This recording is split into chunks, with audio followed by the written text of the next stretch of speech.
Hi friends, ಎಲ್ಲರೂ ಹೇಗಿದ್ದೀರಾ? So last ವ್ಲಾಗಲ್ಲಿ ಮದುವೆ ಫಂಕ್ಷನ್ನ ನೋಡಿದ್ದೀರಾ ಆಲ್ರೆಡಿ. ಯಾವ ಥರ ಮದುವೆ, ಹಿಂದಿನ ದಿನ ಪೂಜೆ ಆಯಿತು, ಮೆಹಂದಿ ಶಾಸ್ತ್ರ ಯಾವ ಥರ ಆಯಿತು, ಅದ್ರ ಜೊತೆಗೆ ಫೋಟೋ ಸೆಷನ್ಸ್ ತುಂಬ ಆಯಿತು, ಫ್ಯಾಮಿಲೀಸ್ ಮೀಟಿಂಗು ಈ ಥರದ್ದೆಲ್ಲ ಆಗಿ ಮದುವೆ ಫಂಕ್ಷನ್ ಅಟೆಂಡ್ ಮಾಡಿ ಅದು ಆಯಿತು. ಸೊ ನೆಕ್ಸ್ಟ್ ಯಾವ ಥರ ಶಾಸ್ತ್ರ ಆಗಿದೆ ಅಂದರೆ, ಮದುವೆ ಆದಮೇಲೆ ಮಂಗಳೂರು ಕಡೆ ತುಂಬ ಡಿಫ್ರೆಂಟ್ ಕಲ್ಚರಲ್ ಸಂಪ್ರದಾಯ ಅಂತ ಹೇಳ್ಬೋದು. ಸೊ ಹುಡುಗಿಯನ್ನು ಕರ್ಕೊಂಡು ಹೋಗೋ ಶಾಸ್ತ್ರ ಇರುತ್ತೆ, ಆಮೇಲೆ ಹುಡುಗನ ಮನೆಯಲ್ಲಿ ಶಾಸ್ತ್ರ ಇರುತ್ತೆ. ನಾನು ಹುಡುಗಿ ಕಡೆಯವ್ರಿಗೆ ರಿಲೇಟ್ ಆಗಿರೋದನ್ನ ಹುಡುಗಿ ಕಡೆ ಯಾವ ಥರ ಶಾಸ್ತ್ರ ಮಾಡ್ತಾರೆ ಇದೆಲ್ಲ ಡೀಟೇಲ್ ಆಗಿ ಹೇಳ್ತೀವಿ. ಅದಕ್ಕಿಂತ ಮುಂಚೆ ಇದುವರೆಗೂ ಯಾರು ನನ್ನ ಚಾನಲ್ನ ಸಬ್ಸ್ಕ್ರೈಬ್ ಆಗಿರೋದು ಅದು ಪ್ಲೀಸ್ ನನ್ನ ಚಾನಲ್ನ ಸಬ್ಸ್ಕ್ರೈಬ್ ಮಾಡಿ ಶೇರ್ ಮಾಡಿ ಅಂತ ಹೇಳ್ತಾ, ಆಲ್ರೆಡಿ ಸ್ಟೇಜ್ ಎಲ್ಲ ಡೆಕೋರ್ ಆಗಿದೆ. ಸೊ ಮದುವೆ ಟೈಮಲ್ಲಿ ಎಲ್ಲ ಡೆಕೋರ್ ಮಾಡಿರ್ತಾರಲ್ಲ, ಸೊ ಅದೇ ದಿನ ರಾತ್ರಿ ಆಗಿರೋ ಅಂಥ ಫಂಕ್ಷನ್ ಇದು ಅಂತ ಹೇಳ್ಬೋದು. ಓಕೆ, ನಾವು ಹುಡುಗಿ ಕಡೆ ಆಗಿರೋದನ್ನೇ ಸೊ ನಾವೆಲ್ಲ ಈ ಥರ ಆರತಿ ತಟ್ಟೆನ ಎಲ್ಲ ರೆಡಿ ಮಾಡ್ಕೊಂಡಿದ್ವಿ ಹುಡುಗನ ಮನೆಯನ್ನು ವೆಲ್ಕಮ್ ಮಾಡೋದಕ್ಕೆ ಅಂತ ಹೇಳ್ಬೋದು. ಸೊ ಮದುವೆ ಆದಮೇಲೆ ಹುಡುಗನ ಕಡೆಯವರು ಫಸ್ಟ್ ಟೈಮ್ ಹುಡುಗಿ ಮನೆಗೆ ಬರೋದು, ಅಂದರೆ ಅತ್ತೆ ಮನೆಗೆ ಬರೋದು. ಸೊ ಅದಕ್ಕೋಸ್ಕರ ಈ ಥರ ವೆಲ್ಕಮ್ ಆರತಿ ಮಾಡ್ಕೊಂಡು ವೆಲ್ಕಮ್ ಮಾಡ್ತಾರೆ. ಅದ್ರ ಜೊತೆ ಕ್ರ್ಯಾಕರ್ಸ್ ಎಲ್ಲ ತೊಗೊಂಬಂದಿದ್ವಿ. ಆ್ಯಂಡ್ ಎಲ್ಲರೂ ಇಲ್ಲಿ ವೆಯ್ಟ್ ಮಾಡ್ತಾ ಇದ್ದಾರೆ ಹುಡುಗನ ಕಡೆಯವರಿಗೆ. ಸೊ ಹುಡುಗನ ಕಡೆಯವರು ಆಲ್ಮೋಸ್ಟ್ ಒಂದು 100 ಮೆಂಬರ್ಸ್ ಆ ಥರ ಬರ್ತಾರೆ. ಸೊ ಅವರು ಮದುವೆ ಆದಮೇಲೆ ಫಸ್ಟ್ ಟೈಮ್ ಬರೋದ್ರಿಂದ ಕೆಲವು ಸಂಪ್ರದಾಯ ಇರುತ್ತೆ, ಅಂದರೆ ಕಾಲು ತೊಳ್ಕೊಂಡು ಒಳಗಡೆ ಬರೋವಂಥದ್ದು, ಅದಾದಮೇಲೆ ಆರತಿ ತಟ್ಟೆ ಇದು ಮಾಡ್ಕೊಳ್ಳೋ ಅಂಥದ್ದು. ಆಮೇಲೆ ಫಸ್ಟ್ ಅತ್ತೆ ಕೈಯಿಂದನೇ ಅವರು ಏನಾದ್ರು ತಿನ್ನೋವಂಥದ್ದು, ಅಂದರೆ ಹುಡುಗ ಏನಾದ್ರು ತಿನ್ನುವಂಥದ್ದು, ಈ ಥರದ್ದೆಲ್ಲ ಸಂಪ್ರದಾಯ ಇರುತ್ತೆ ಆಯಿತಾ. ಇದೆಲ್ಲ ಕ್ಲಿಪ್ಪಿಂಗ್ಸ್ ಇದರಲ್ಲಿ ಆ್ಯಡ್ ಮಾಡ್ತೀನಿ, ನೀವು ನೋಡ್ಬೋದು.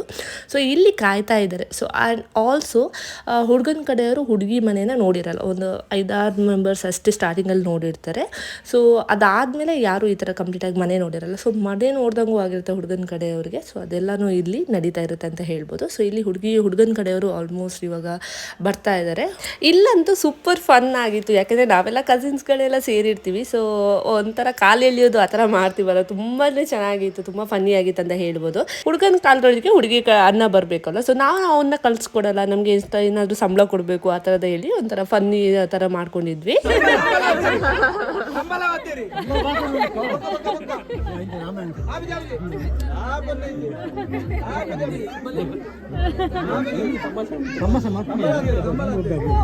ಸೊ ನಮಗೇನಾದ್ರು ಸಂಬಳ ಕೊಡಬೇಕು ಕಾಲು ತೊಳೆಯೋದಕ್ಕೆ, ಇಲ್ಲ ಅಂತಂದರೆ ಹುಡುಗನ ಕಳಿಸ್ಕೊಡಲ್ಲ. ಸೊ ಇಷ್ಟು ಅಂದರೆ ಅದಕ್ಕಿಂತ ಮುಂಚೆನೇ ಈ ಥರ ಮಾತಾಡ್ಕೊಂಡಿದ್ವಿ ಆಯಿತಾ. ಸೊ ಈ ಥರ ಸಂಬಳ ಕೇಳೋಣ, 5,000 10,000 ಕೇಳೋಣ, ಆ ಥರ ಡಿವೈಡ್ ಮಾಡೋಣ, ನಮಗಿಷ್ಟು ಅವ್ರಿಗಿಷ್ಟು ಏನೋ ಒಂದು ಮಾತಾಡ್ಕೊಂಡು ಫನ್ನಿಯಾಗೆಲ್ಲ ಕ್ರಿಯೇಟ್ ಮಾಡಿದ್ವಿ.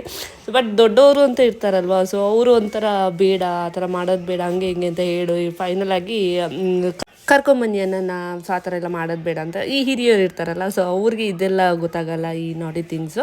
ಸೊ ಫೈನಲಾಗಿ ಕರ್ಕೊಂಬನ್ನಿ ಅಂತ ಹೇಳ್ಬಿಟ್ಟು ಇಲ್ಲಿ ಹೇಳ್ಕೊಂಡು ಬರ್ತಾ ಇದ್ದಾರೆ. ಸೊ ಏನು ಮಾಡೋದು, ಒಂಥರ ಫನ್ನಿ ಇರಬೇಕು ಅಂತ ನಾವು, ಬಟ್ ದೊಡ್ಡವರು ಕೇಳ್ತಾ ಇಲ್ಲ. ಸೊ ಫೈನಲಾಗಿ ನನ್ನ ಕರ್ಕೊಂಬನ್ನಿ ಈ ಥರ ಕಾಲು ತೊಳಿಸಿ ವೆಲ್ಕಮ್ ಮಾಡಿರೋದಾಯಿತು. ಸೊ ಇದೊಂಥರ ತಮಾಷೆ ಅಂತ, ಒಂಥರ ಈ ಮದುವೆ ಮನೆಯಲ್ಲಿ ಫನ್ ಇರುತ್ತಲ್ಲ, ಸೊ ಅದೆಲ್ಲ ಮೆಮೊರೀಸು ತುಂಬಾ ಚೆನ್ನಾಗಿತ್ತು ಮಾತ್ರ.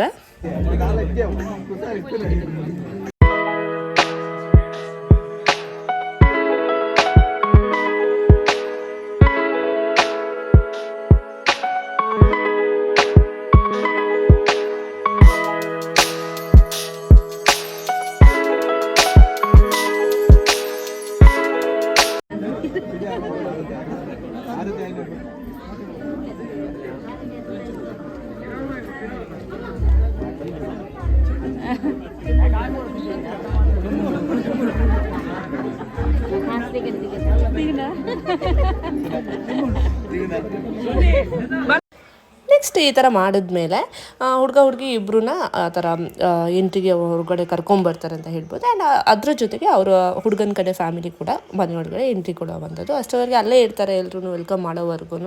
ಸೊ ಫಸ್ಟ್ ಹುಡುಗ ಹುಡುಗಿ ಹೋದಾದ್ಮೇಲೆ ನೆಕ್ಸ್ಟ್ ಎಲ್ಲರೂ ಬರೋವಂಥದ್ದು.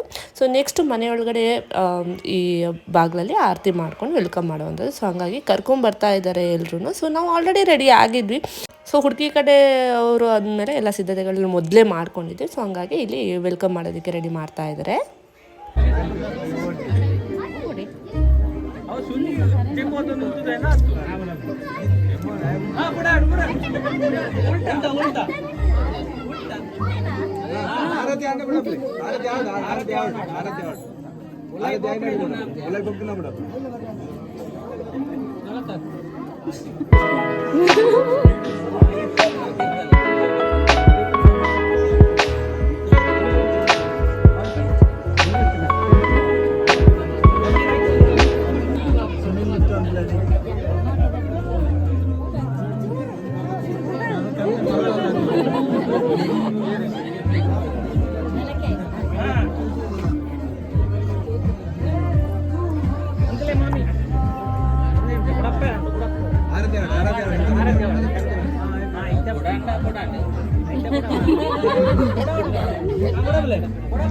ರೆಡಿ ರೆಡಿ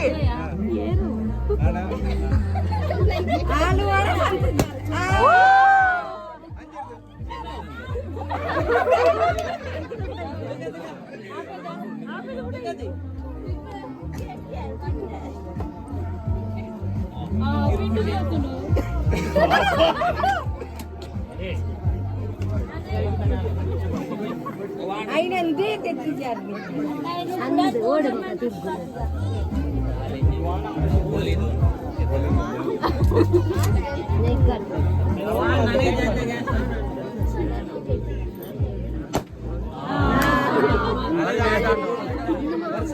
ಸೊ ಆರತಿ ಆದಮೇಲೆ ಮನೆಗೆ ಕರ್ಕೊಂಬಂದು ಕೂರಿಸ್ತಾರೆ. ಸೊ ಅದಾದಮೇಲೆ ಹುಡುಗಿಯ ತಾಯಿ ಕಡೆ ಅಂದರೆ ಹುಡುಗನ ಅತ್ತೆ ಕಡೆಯಿಂದ ಅವ್ರು ಫಸ್ಟ್ ಏನಾದರೂ ಕೊಡಬೇಕು ಅನ್ನೋ ಶಾಸ್ತ್ರ. ಇದಕ್ಕೆ ನಾವು ಮಾಮಿಸಕ್ಕೆ ಅಂತ ಅಂತೀವಿ. ಅಂದರೆ ಫಸ್ಟು ಈ ಗಂಡ ಮದುವೆ ಆದಮೇಲೆ ಹುಡುಗ ಅತ್ತೆ ಮನೆಗೆ ಬರುತ್ತಲ್ಲ, ಸೊ ಅತ್ತೆ ಕಡೆಯಿಂದ ಏನಾದರೂ ಒಂದು ಕುಡಿಬೇಕು ತಿನ್ನಬೇಕು ಆ ಥರ ಸಂಪ್ರದಾಯ ಇರಬೇಕು. ಅದ್ರ ಜೊತೆಗೆ ಫಸ್ಟ್ ಊಟ ಅತ್ತೆ ಕಡೆಯಿಂದ ಬಡಿಸ್ಕೊಂಡು ಮಾಡಬೇಕು ಅನ್ನೋದಿದೆ. ಸೊ ಅದಕ್ಕೆ ಇದು ಮಾಮಿಸಿಕ್ಕಿ ಅಂತ ಕರಿತೀವಿ ಇದನ್ನ. ಸೊ ಅದು ಇಲ್ಲಿ ಮಾಡ್ತಾ ಇದ್ದಾರೆ ಇಲ್ಲಿ. ಸೊ ಇಲ್ಲಿ ವರ್ಷನವ್ರ ತಾಯಿ ಈ ಥರ ಸರ್ವ್ ಮಾಡ್ತಾ ಇರೋವಂಥದ್ದು. ಅದಾದಮೇಲೆ ಸ್ಟೇಜಿಗೆ ಕರ್ಕೊಂಡೋಗಿ ಅವ್ರನ್ನ ನಿಲ್ಲಿಸಿ ಅಲ್ಲಿ ಯಾರಾದರೂ ಫೋಟೋ ಸೆಷನ್ ತೊಗೊಳ್ಳೋದಂದರೆ ತೊಗೊಳ್ಬೋದು, ಆ ಥರದ್ದೆಲ್ಲ ಮಾಡ್ತಾಯಿದ್ರು. ಅದಾದಮೇಲೆ ಫೈನಲ್ ಆಗಿ ಈ ಥರ ಫೋಟೋ ಸೆಷನ್ ಎಲ್ಲ ಆದಮೇಲೆ ಹುಡುಗನ ಕಡೆಯವ್ರಿಗೆ ಅಂದರೆ ಹುಡುಗನ ಫ್ಯಾಮಿಲಿಯವ್ರಿಗೆ ಈ ಥರ ನೀರು ಕೊಟ್ಟು ಕರೆಯುವಂಥದ್ದು. ಅಂದರೆ ಅಷ್ಟರವರೆಗೆ ಯಾವುದೇ ಈ ಥರ ಊಟಕ್ಕೆಲ್ಲ ಹೋಗಿರಲ್ಲ. ಸೊ ಯಾವಾಗ ಈ ಥರ ನೀರು ಕೊಟ್ಟು ವೆಲ್ಕಮ್ ಮಾಡ್ತಾರಲ್ಲ, ಊಟಕ್ಕೆ ಬನ್ನಿಂದ ಕರೀತಾರಲ್ಲ, ಆವಾಗ ಅಫಿಷಿಯಲ್ ಆಗಿ ಊಟ ಸ್ಟಾರ್ಟ್ ಆಗುತ್ತೆ. ಸೊ ನಾನ್ ವೆಜ್ ಊಟ ಅಂತ ಹೇಳ್ಬೋದು. ಇದು ಒಂಥರ ಬೀಗ್ರೂಟ, ಈ ಕಡೆ ಬೀಗ್ರೂಟ ಮಾಡ್ತೀವಲ್ಲ ನಾರ್ತ್ ಸೈಡ್, ಆ ಥರನೇ ಇದು ಹುಡುಗಿ ಕಡೆಯಲ್ಲಿ ನಡೆಯುವಂಥದ್ದು. ಸೊ ಎಲ್ಲರೂ ಊಟಕ್ಕೆ ಈ ಥರ ಇನ್ವೈಟ್ ಮಾಡಿದ್ಮೇಲೆ ಸೊ ಯಾರಿಗಾದ್ರೂ ಫೋಟೋ ಸೆಷನ್ ತೊಗೊಳ್ಬೇಕು ಅಂದರೆ ಆ ಥರ ಫೋಟೋಸ್ ತೊಗೋತಾರೆ. ಸೊ ಮದುವೆಗೆ ಬರ್ದೇ ಇರೋರು ಈ ಥರ ಫೋಟೋಸ್ ಎಲ್ಲ ತೊಗೊಂಡು ಹೋಗ್ತಾರೆ. ಅದ್ರ ಜೊತೆಗೆ ಊಟ ಅಂತೂ ತುಂಬಾ ಚೆನ್ನಾಗಿತ್ತು ಅಂತ ಹೇಳ್ಬೋದು. ಸೊ ಇದು ಇವತ್ತಿನ ವಿಡಿಯೋ ಫ್ರೆಂಡ್ಸ್. ಈ ವಿಡಿಯೋ ಇಷ್ಟ ಆಗಿದ್ದಲ್ಲಿ ಲೈಕ್ ಮಾಡಿ, ಶೇರ್ ಮಾಡಿ, ಕಮೆಂಟ್ ಮಾಡಿ. ಒಂದು ವೇಳೆ ನಿಮಗೆ ಈ ಚಾನಲ್ ಇಷ್ಟ ಆಯಿತು ಅಂತಂದರೆ ಸಬ್ಸ್ಕ್ರೈಬ್ ಮಾಡೋದನ್ನ ಮಾತ್ರ ಮರಿಬೇಡಿ. Thank you.